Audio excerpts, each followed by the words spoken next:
మనం ప్రతిరోజు కూడా చాలా సూక్ష్మంగా కార్తీక పురాణాన్ని తెలుసుకుంటున్నాం కదా. అటువంటి ఆ సంక్షిప్త కార్తీక పురాణంలో భాగంగా ఈరోజు 12వ అధ్యాయ విశేషాల గురించి తెలుసుకుందాం.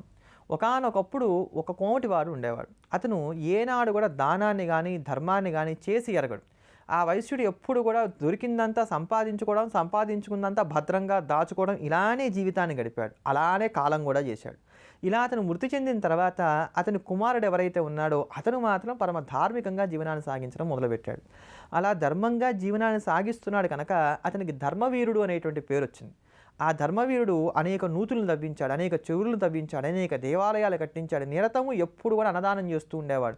ఎవరు ఏది కోరుకుంటే అదల్లా దానం చేస్తూ ఉండేవాడు. ఉన్న సంపదనంతా కూడా సద్వినియోగం చేస్తూ ఉండేవాడు.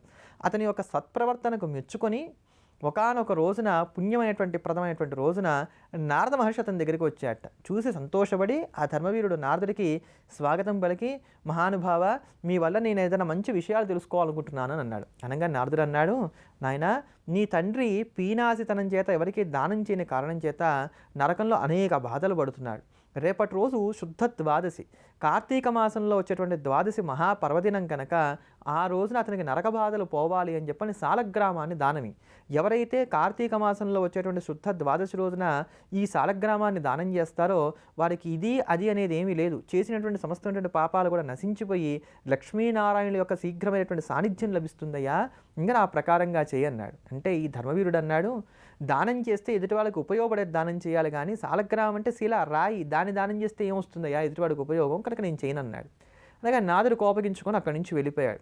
వీడు వాడి జీవితం అంతా కూడా ఏనాడు సాలగ్రామ దానం చేయలే.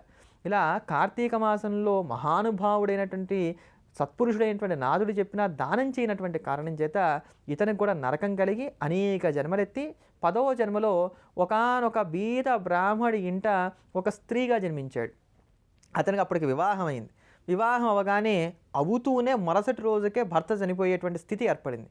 అదేమిటి, ఇలా ఎందుకు జరిగిందా అని చెప్పిన ఆ బీద బ్రాహ్మడు మహాజ్ఞాని కనుక తన దివ్య దృష్టితో ఇతను గడిచినటువంటి జన్మల్లో కార్తీక మాసంలో సాలగ్రామ దానం చేయనందుకు గాను ఇటువంటి హీనస్థితి కలిగిందని తెలుసుకొని కార్తీక సోమవారం నాడు ఒకానొక రోజున ఈ అమ్మాయి చేత ఈ సాలగ్రామ దానాన్ని ఇప్పించాట. అలా ఇప్పించగానే భర్తకున్నటువంటి గండమంతా పోయి చక్కగా సుఖంగా జీవనం సాగించడానికి కానీ ఆస్కారం ఏర్పడింది. అందుకనే తెలిసి కానీ తెలియక కానీ ఈ కార్తీక మాసంలో శుద్ధ ద్వాదశి రోజు కానీ ఆ రోజు కుదరకపోతే ఏదైనా కార్తీక సోమవారం నాడు కానీ అది కూడా కుదరకపోతే కార్తీక మాసం వెళ్ళిపోయే లోపుగా ఎవరైనా సరే సాలగ్రామంను దానం చేసినట్లయితే గనక అనంతమైనటువంటి పుణ్యం కలగడంతో పాటుగా శాశ్వతమైనటువంటి వైకుంఠ సిద్ధి లభిస్తుందని చెప్పని మనకు పురాణం తెలియజేస్తోంది. అంతటి అమోఘమైనటువంటి శక్తి కలిగినటువంటి మాసం ఈ కార్తీక మాసం.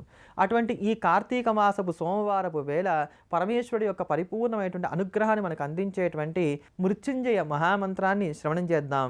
శివానుగ్రహాన్ని పరిపూర్ణంగా పొందుదాం. త్రయంబకం యజామహే సుగంధిం పుష్టివర్ధనం ఉర్వారుకమివ బంధనాత్ మృత్యోర్ముక్షీయమామృతాత్.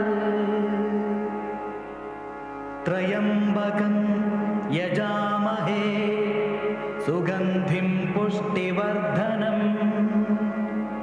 ఉర్వారుకమివ బంధనాత్ మృత్యోర్ముక్షీయమామృతాత్.